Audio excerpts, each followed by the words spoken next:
virar à direita para prosseguir reto por mais tantos metros. Ou seja, qual é o centro da preocupação aí? É a questão ambiental? Não. O centro da preocupação aí é a cultura, é o homem. Será que essa relação é uma relação sadia em termos de proteção ambiental?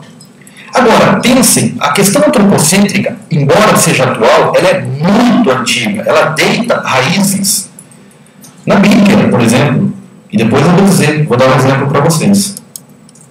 Ela teve, na verdade, uma grande força em razão, por força do racionalismo, que é aquilo que eu disse, o homem é o único ser dotado de razão, de valores, e, portanto, esses valores, por serem inerentes ao ser humano, o ser humano tem que ser o centro de toda a atenção ambiental.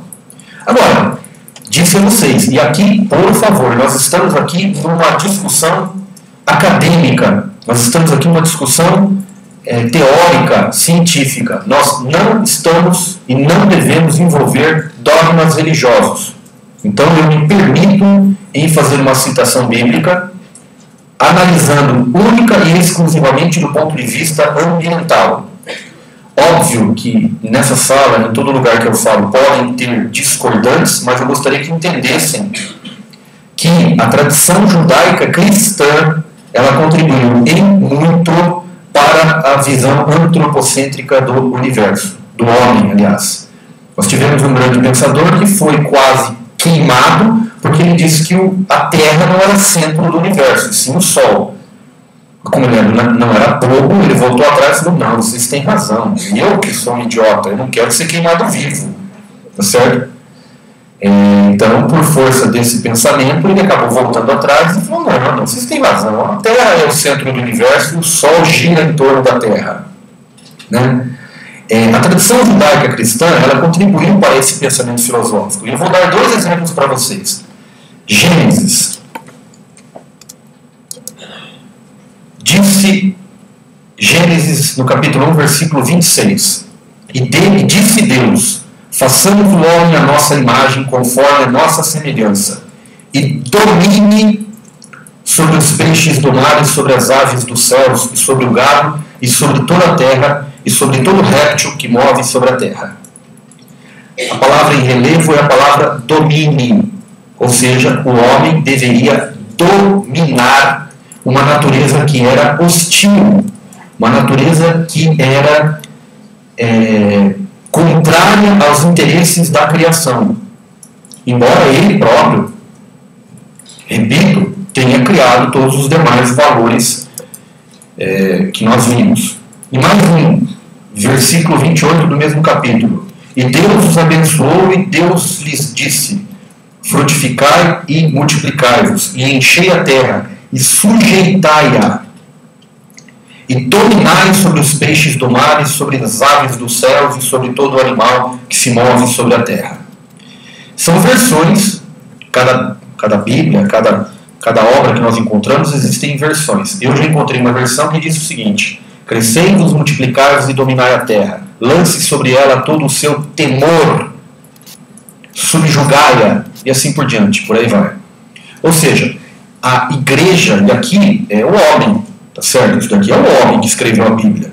Tá óbvio que, repito, fora todos os dogmas religiosos que nos cercam e assim por diante, obra do Espírito Santo e aquela história toda, mas foi o homem que escreveu essa versão que nós conhecemos escrita, tá certo?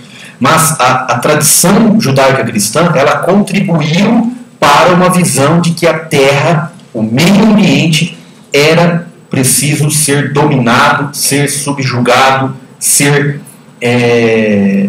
como que eu posso dizer, explorado. Uma favelização. Não digo uma favelização, o que eu digo é que toda... mas a questão, na verdade, ela envolve ainda outros valores que eu vou dizer para vocês.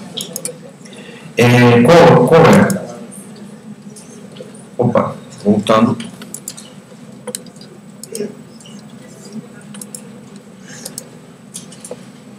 aí.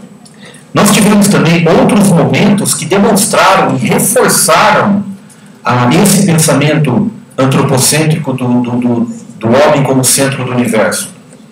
O renascimento. O que é renascimento? Renascimento significa renascer. E renascer do quê? O que significa historicamente o renascimento? Historicamente, o renascimento significa um desabrochar do homem, um ressurgimento do homem. Porque no período anterior, historicamente anterior ao renascimento, o homem tinha medo da natureza. Se vocês pegarem na época, principalmente no pensamento grego, Platão, Sócrates e assim por diante, a natureza ela tinha uma visão cosmológica. A natureza, na verdade, ela era vista como algo perigoso, como algo poderoso. Os índios têm essa visão de que o Deus Sol, tá certo? E assim por diante. Ou seja, a natureza era algo perigoso, algo a ser contemplado. E o que foi o renascimento? O renascimento, na verdade, foi o ressurgimento de determinados valores, no sentido de que o homem é que deve ser o centro. O homem é que deve ser a preocupação de todos os valores. Então, na época do renascimento, é que nós tivemos, mais uma vez, o surgimento dessa ideia antropocêntrica. Uma vez eu fui vocês se recordam, alguns anos atrás, acho que em 2003, 2002, teve aqui em São Paulo uma apresentação, uma exposição do Picasso. Lembram disso? Lá na Oca do Ibirapuera. E eu fui com alguns alunos lá. Eu dava aula, eu era, na verdade, na época eu trabalhava em Tupã, eu era professor lá da Faculdade de Direito de Tupã e trabalhava lá. E nós tínhamos um grupo de estudos sobre a questão ambiental. E nós trouxemos os alunos aqui para São Paulo para ver essa exposição. E foi muito interessante porque nós fomos juntos com um monitor e numa determinada obra do Picasso, que se chama O Rosto,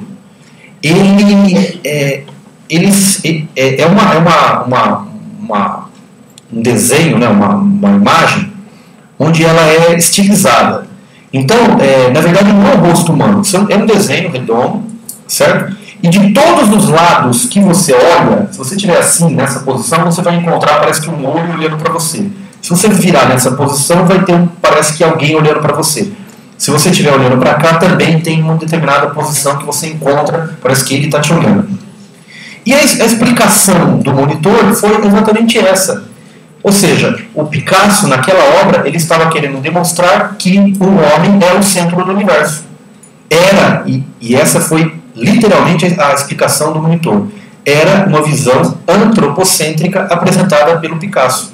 Ou seja, o homem como o centro do universo, em todos os lados você tem o homem como a posição central, aquilo que deve ser visualizado. Então veja, a questão antropocêntrica, ela vem desde uma tradição judaica, ela passa pelo Renascimento, ela é reforçada com o iluminismo, tá certo? Ela é reforçada pelos pensamentos dos filósofos, tá certo? E por aí vai. E ela tem um enorme desenvolvimento com a Revolução Industrial. Por quê? Porque